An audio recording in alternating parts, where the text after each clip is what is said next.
Today's topic is a topic that has attracted many people because it affects all professions. And even if you're not employed, you're doing your own work, then it is important that you know how to manage work pressure. So our topic today is effective management of work pressure. When we talk about work pressure, what do you understand? It is that urge that one gets because they want to achieve work within a specific period of time. You're feeling like you want to finish your work and you are not finishing, then you have that pressure, that urge to really finish that work. And before we continue, I would want us to look at the next slide and tell me what you are seeing. Now, tell me what you can see. From the three photos there, what can you see? Let's interact very fast for the purposes of time. What can you see there?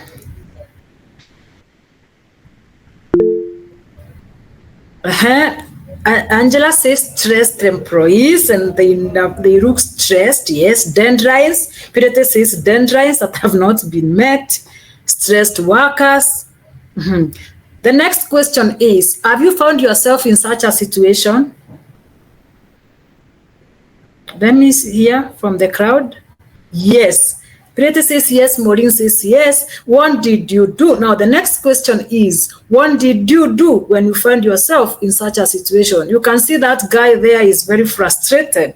Probably they are not meeting deadlines. There is a lot of work and expectations from them, and they are feeling very frustrated. They are looking stressed. The team there's this one who was working on the document. The others are just wondering, what do I do? And for sure, work pressure cuts across all industries. It cuts across all professions. There is no one profession, even if you are an entrepreneur or you are doing you have employed yourself, rather you have been employed, then it cuts across all sectors. It cuts across all industries, and all professionals at one point in their lives have experienced this pressure we are talking about. And now, we have said work pressure is that urge that we feel when we want to complete work and it has specific deadlines. And I have said that it is common across all professions, and to some extent, if it is extreme, it is a silent productivity killer, because once you get stressed, it kills your focus, your inner joy, and it doesn't allow you to be creative. And therefore, researchers will compare it to an invisible backpack that you use to carry your food, or the backpack that you pack food for your children to go to school. Now, this invisible backpack in work pressure is filled with deadlines, it is filled with responsibilities, and it is filled with expectations. Now, we would say, or I would say, sometimes it can make you view work as a negative. But on the positive side, we can manage and harness the pressure for our benefit. And as we all know, work pressure is caused by different things. It is caused by unrealistic deadlines, insecurities in your job, poor work-life integration. It's caused by conflict at work when you have conflicting laws that you don't know how to handle. You have conflict with your teammates and they are not helping you, or that can cause pressure. Lack of recognition. You feel that you're not being recognized for what you're doing. Role ambiguities, technological overload. You have so many emails to work on. You have so many things to work on your computer or in terms of online, so you have a lot to do, and all these things can cause pressure. So depending on the different industries, on different professions, different aspects in the workplace can cause pressure. And when we have pressure, then it affects us in different ways. We have physical, we get fatigued, we can get headaches, you can even have sleep problems. Mentally, you can be depressed, you get irritable. You have seen these people who are always annoyed. Someone gets annoyed at you or just shouts at you for no reason. Sometimes it could be because of the work pressure, we have difficulty concentrating with what we are doing because we are tired and our minds cannot function properly. Then when we have work pressure, our behavior in terms of productivity, it reduces. We have people absenting themselves from work, and then we have the withdrawal syndrome, whereby someone withdraws from social interactions. Then we have the long-term risk, which is all about the chronic stress-related illnesses and decreased job satisfaction. Now, what we need to learn from today's lesson is how do we then handle this pressure now? Because this is where the need is. All of us have experienced pressure. Someone has experienced something in their work at one point or the other. I don't know how you managed it, but I will just tell you how to do it according to what I have done and it has worked, and what I have experienced. So the first thing you need to do for you to be able to manage this work pressure we are talking about, these deadlines and expectations that are too much for us, is to acknowledge your pressure points. Every one of us has what gives them pressure. The first thing that you need to do is acknowledge or identify your pressure points. What gives me pressure in my work? That means then you journal them. You don't just identify them and keep them in your mind. There's something we call journaling. You journal, you keep a diary, whether you put it online or you keep it physical, it's now up to you for what works for you. So you journal the pressure points in your workplace or in your business or in whatever work that you do. You know, when we talk about work, we don't only talk about those people who are employed. We talk about everyone who is working, no matter the type of work that you are doing. So when you acknowledge your pressure points, probably it is this type of work that gives me pressure, or it is this colleague that gives me pressure. You journal your daily activities and identify those ones that are causing pressure at work. Of course, every day you have what you do. So if you do not journal what you do, you are likely not to manage deadlines. And after you now have acknowledged what is your pressure point, what you need to do next is you prioritize. We should remember that if you have 10 tasks, not all tasks are urgent, not all tasks are important.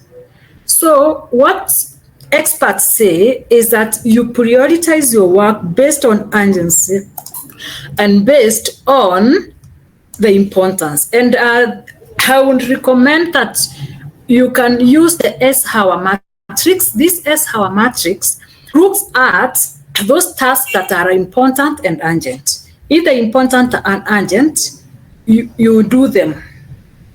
You prioritize them as the first.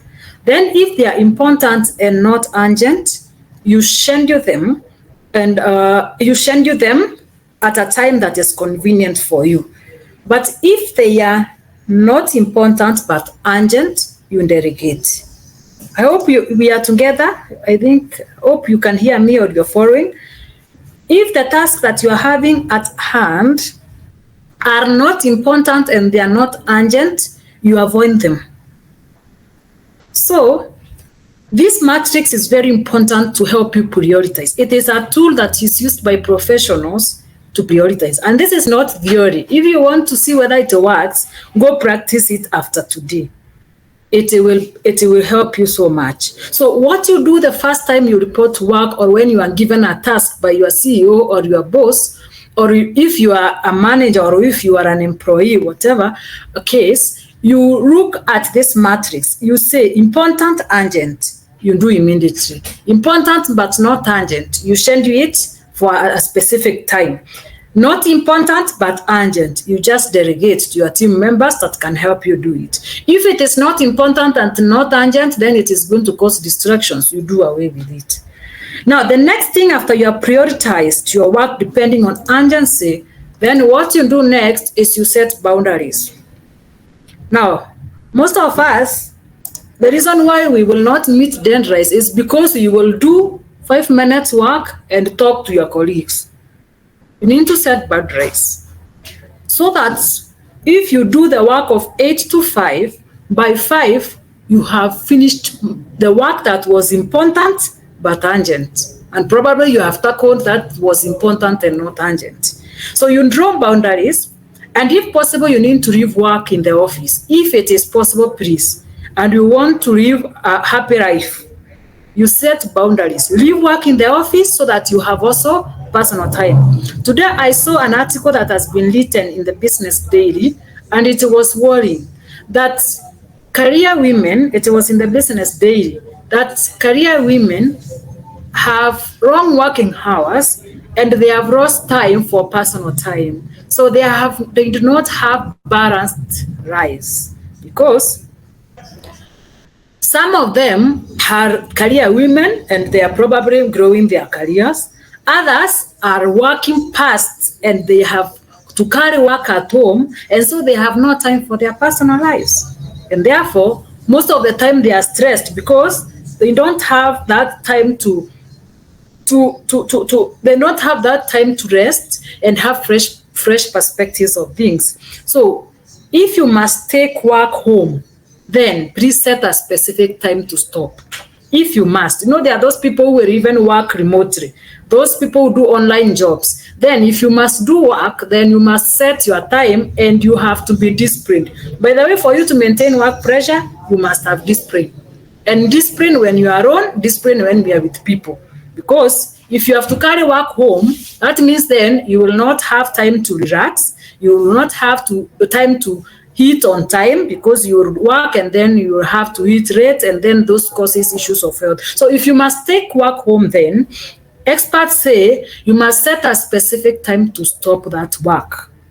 Then the other key thing in managing work pressure is embracing proper time management techniques. I know all of us work at different times. There are those who will report to work at 6, those who will report to work at 7, at 8. Now, before you start working at the beginning of the day, we have said you need to journal and prioritize your work. Then after you have prioritized your work, now you utilize your time properly.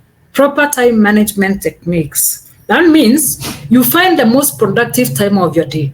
There are those who are productive in the morning. There are those who are productive towards the evening, depending on what someone does. So you find the most productive time of your day and you use it to complete the most complex tasks. There are those tasks that are very complex and they require you to concentrate. So if you have those tasks, then you look at when is my productivity high. Then you can be able to complete those complex tasks. Then the others that are simple, you can do them in the rest time. And there's a technique that works, which we call the Pomodoro technique. This technique is a time management technique that was invented by a university student in the 70s. And this technique, it says that you work in small focused sessions. That means you focus on work because you have already prioritized your work. Then you focus on your work during a 25-minute interview. These intervals are called Pomodoros, and they are invisible unit of time that cannot be broken. So if you set your watch for 25 minutes, you concentrate purely on what you have set to do. Then you take a 5-minute break. So in your schedule, you can have 4 Pomodoros or 4 sessions, such that you have 25 minutes intervals. So you work like the work that means that's concentration. But now the Pomodoros or the intervals are set depending on how you want it. The 25-minute interval is the minimum.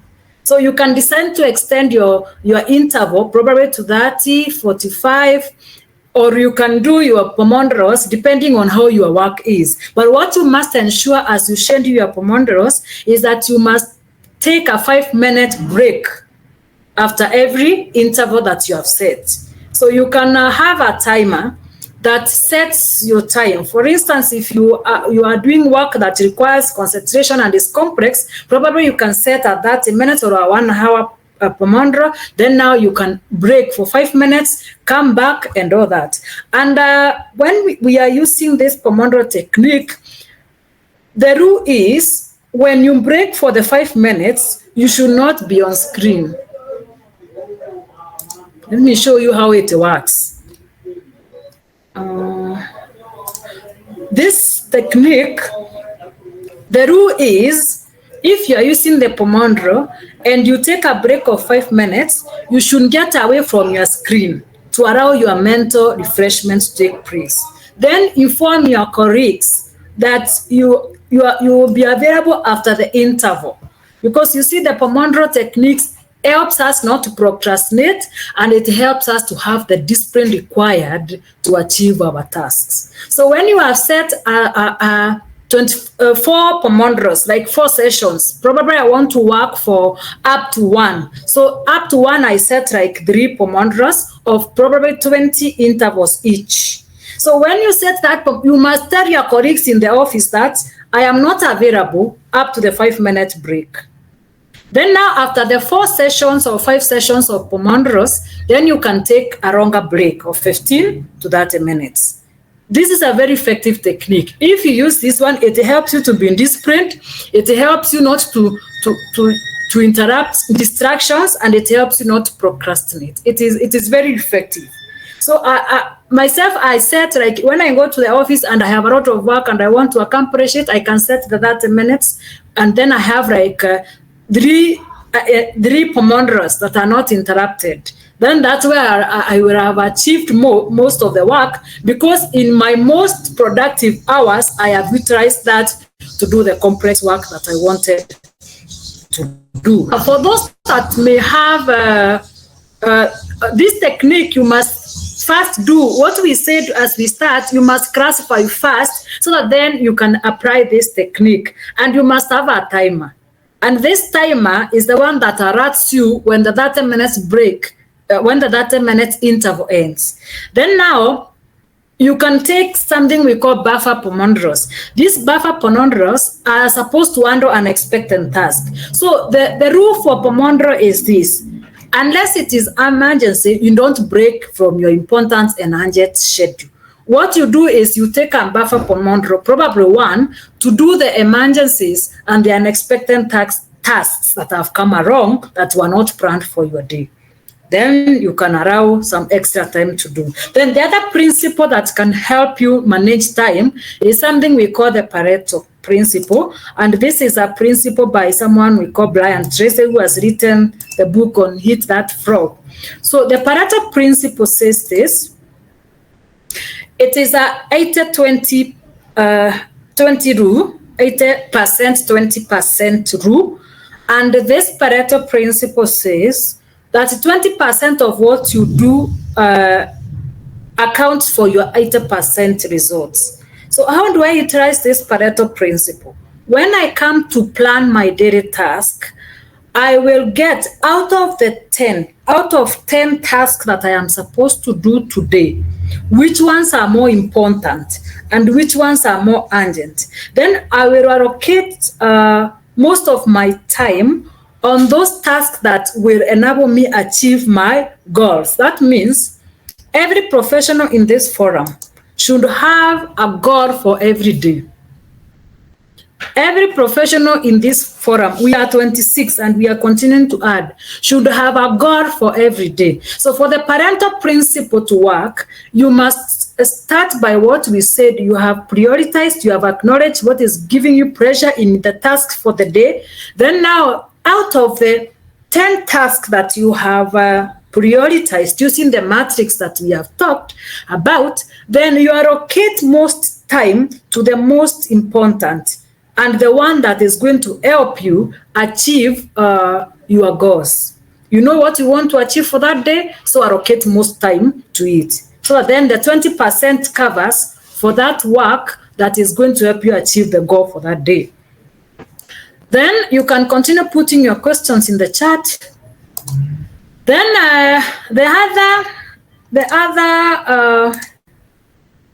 after you have done that time management properly, then we go to the other thing that you need to do, because for you to manage work pressure, time management is key. Actually, it is as the first ones that we have done are very, very key.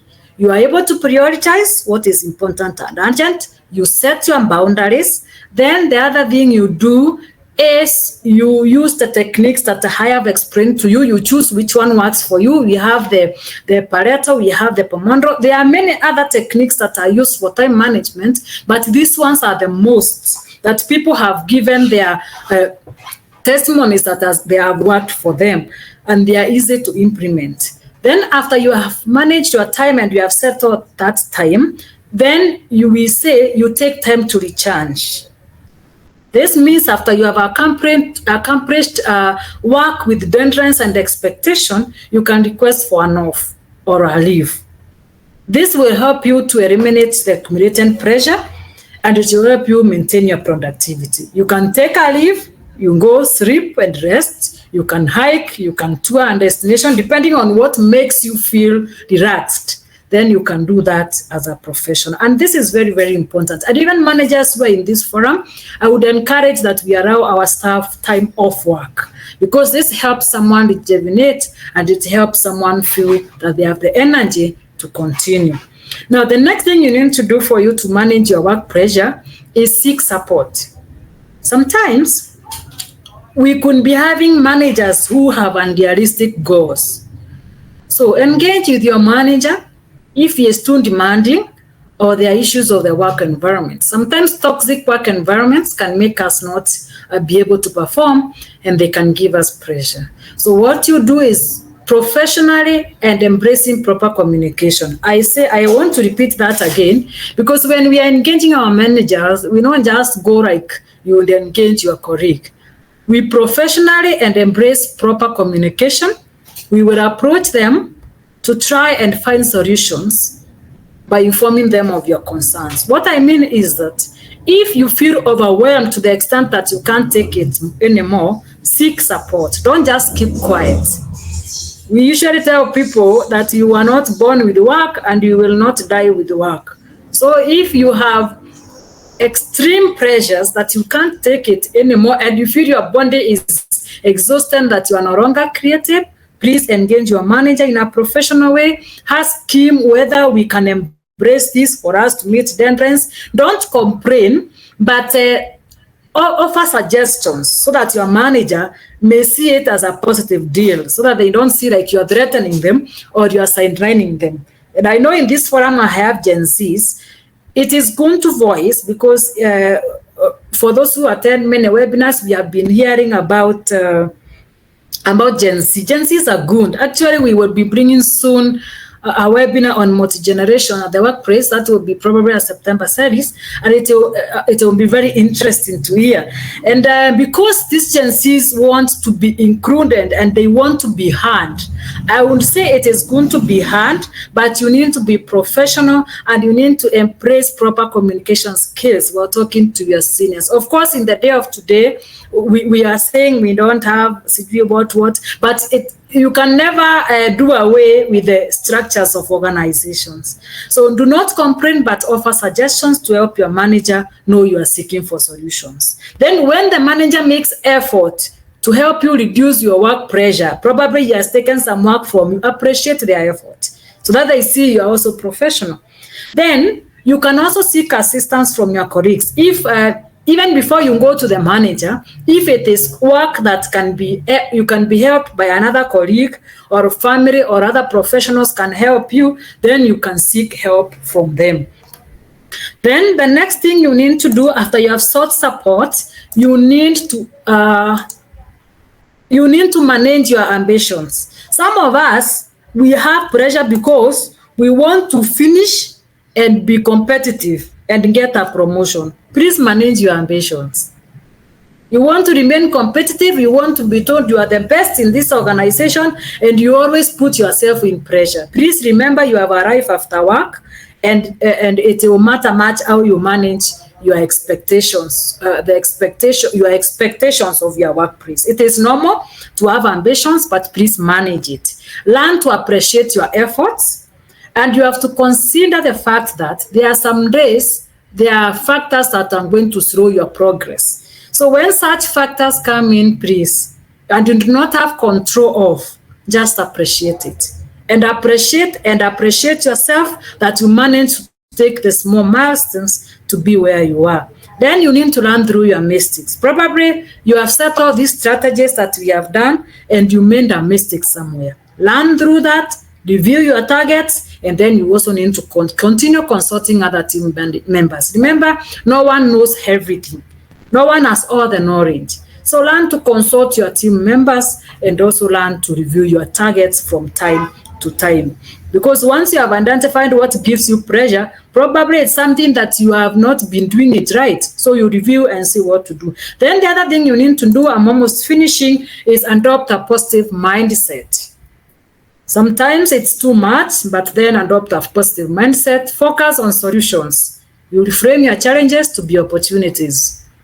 Some of us, like if I would give you my story, I used to serve 3 offices some years back, and it was not easy. But what I got from that experience is what I am generating income from today. So don't sometimes complain so much. Also, focus on solutions. When those challenges come, can you turn them to be opportunities for you? They can help you run and you become a better person tomorrow. I used to serve 3 offices. 3 offices, you can imagine. When I started an HR office in some organization someday, I started an HR office from scratch. And I was the secretary, the HR, the messenger, and I was even almost the cleaner. So you can imagine the pressure that was there. But I did not complain because that experience that I got from there, I can never get it even from books, nor can I ever even get it from anywhere. What I drew, the lessons I drew from that are what helped me to restructure organizations today. So always don't complain. Sometimes embrace a positive mindset and work through it. Celebrate small wins to stay motivated when you do something, even if... And those professionals in this forum, don't always expect your employers to appreciate you. Appreciate yourself. Have the self-drive to know that I am doing this for my better tomorrow. Because the person you are today, the experience you are getting today, 10 years to come, or even 5 years to come, it can be converted to make money for you. So don't complain all the time. There is nothing like perfectionist. So avoid being a perfect person. Always aim for progress because perfectionism is an illusion. It never exists in this world. So if you want to be perfect, you want to die to please someone, it can never be. So you have to embrace that even in our imperfectionist, there is progress we are making and there's a contribution we are making to the organization or even to the work that we are doing. If you are an entrepreneur, if you work for your own work, you must appreciate the small wins. We need to regularly assess and adjust. So when you realize that your stress triggers for that project were this and the stress triggers for the other one, then you adjust and change your strategies. But generally, what we have talked about today, if you try and do this sprint and follow that process, then you are going to manage your pressures at work, in life, and all that. And it is important because from the research being done currently, is like people are not able to, they have wrong working hours and they're not able to balance your personal life. I won't say it is important to per se, we may not have 100% balance, but we can integrate life and personal life. Nowadays, there is no work-life balance. They are saying is work-life integration. So you can make sure you integrate all aspects of your life because when you only do one and cut on one, then the per se what your employer would expect. It affects productivity. So we need to integrate work, integrate your personal life, take time to recharge, take time off, and all that. And then you will see a difference. Then as I complete, I will just say a quote by Anne. And Anne says, I think on my screen, Anne says, someone by the name Anne Lamott says that almost everything will work again if you unplug it for a few minutes, including you. So if you unplug for a few minutes, you are able to come back rejuvenated and you are able to work. And I think that's the end of my presentation. And thank you for the people that have been loyal to us. I can see those who joined last time are still in this meeting. Thank you all. We have finished this webinar. Thank you for your patience and God bless us all.